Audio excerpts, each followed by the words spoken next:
Morris's new politics were an extraordinary success. Clinton's ratings among the swing voters began to soar. And Dick Morris, along with the marketeer Mark Penn, took effective charge of making White House policy. Mark Penn set up a huge call centre in an office block in Denver. And every night, hundreds of telephone operators called swing voters in suburbs across the country to check with them every detail of policies that Clinton was proposing. The policy was made by a group of people manning telephones in Denver, Colorado, placing calls to voters in places like Westchester and Pasadena, and asking them what they wanted from their government, and asking them very specifically about specific policies that Bill Clinton was considering. Would you be more likely to support him if he offered this particular government service, or if he offered that one? Those people told them what they thought. Mark Penn transmitted that to Bill Clinton, and it came out of his mouth. So essentially it was suburban voters in the 90s were creating American domestic policy, and some of its foreign policy as well. Really? Yeah, Mark Penn was polling on questions like whether we should bomb in Bosnia, things like that. Morris also insisted that Clinton make a symbolic sacrifice of the old politics to convince the swing voters to trust him. In August 1996, Clinton signed a bill which ended the system of guaranteed help for the poor and unemployed. Welfare would be cut back after 2 years in order to force people into work. The new system was called welfare to work and would, he said, be a hand up, not a handout. It was the effective end of the guaranteed welfare system created by President Roosevelt 60 years before. For many in Clinton's cabinet, it was also the end of the progressive political ideal that Roosevelt had represented. The belief that one used a position of leadership to persuade the voters to think and behave as social beings, not as self-interested individuals. Dick Morris and the pollsters had won.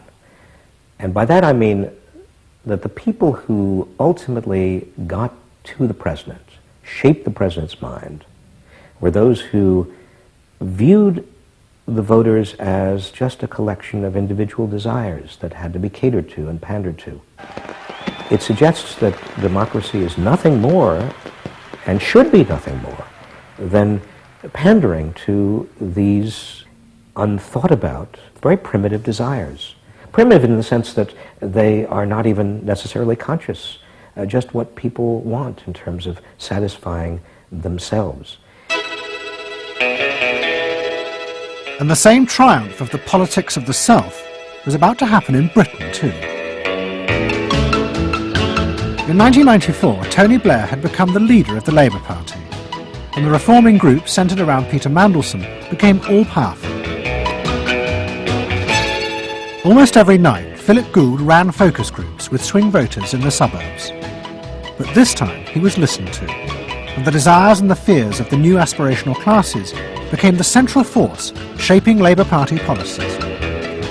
In that period, I was talking to people who used to vote Conservative and were considering voting Labour, and they wanted understood that they are financially pressed and that there are limits to the extent to which taxation can be improved. They think that crime is an issue that matters to them and should be respected. They want welfare to go to people who deserve welfare, not to people who do not. This was seen of by many in the Labour Party as selfish. I never saw that it was selfish. I believe that a dad or a mum doing their best for their family isn't selfish. They're just doing their best for their family, and that's what people do. A crackdown on those who make life hell in their local neighbourhoods through noise or disturbance. Law and order is a Labour issue today. Philosophy of campaigning is, let's concentrate on swing voters, let's focus group them to find out what they want and what will appeal to them, and let's just relentlessly push those themes in the election. Something is happening to you. After promising to put money in your pocket, the Conservatives are quietly taking it away. Philip Gould was crucial because he gave the raw material, if you like, for these politicians to do this kind of politics. In that when he came up with stuff, they'd follow it, pretty much without exception. Blair himself would pore over these sort of 12-page memos and say, well, this is what we must do. We want people to earn more, to consume the good things of life. We want people to pay lower taxes. Gordon Brown says a Labour government would hold the main tax rates unchanged.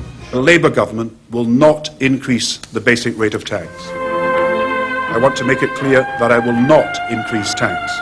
In fact, the Labour Party does stand for Middle England. Those that aspire to do better, to get on in life, and be ambitious for themselves and their families will do better with Labour. Groups of 8 people drinking wine and nibbling, Cheerios, what they thought determined effectively everything that the Labour Party did.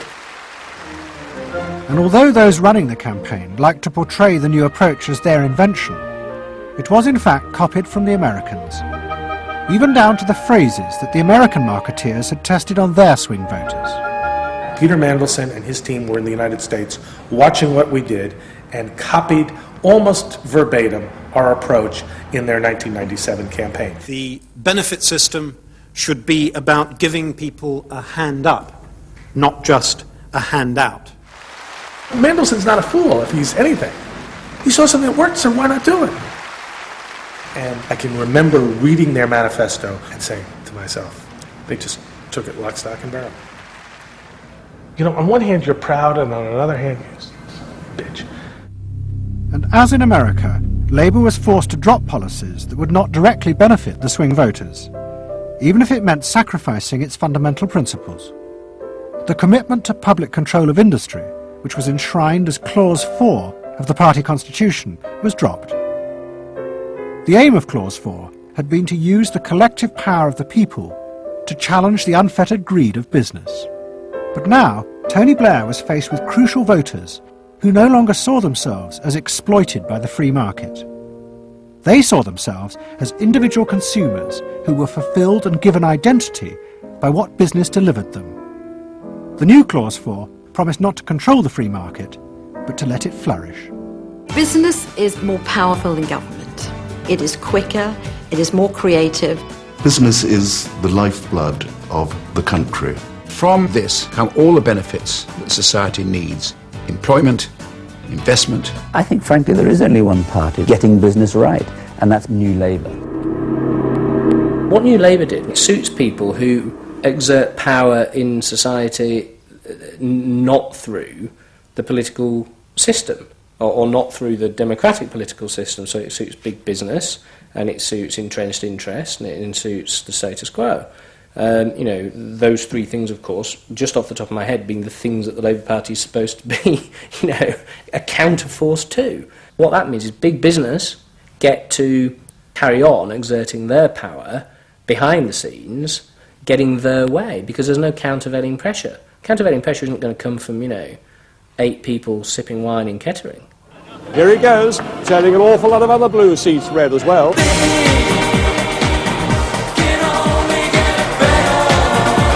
Very happy, very relieved, and very exhilarated. But those who masterminded Labour's victory in 1997 saw it as a triumphant vindication of a new form of democracy. By understanding and fulfilling people's inner desires through the focus group, they were giving power to individuals, not treating them as faceless groups who were told by politicians what was good for them.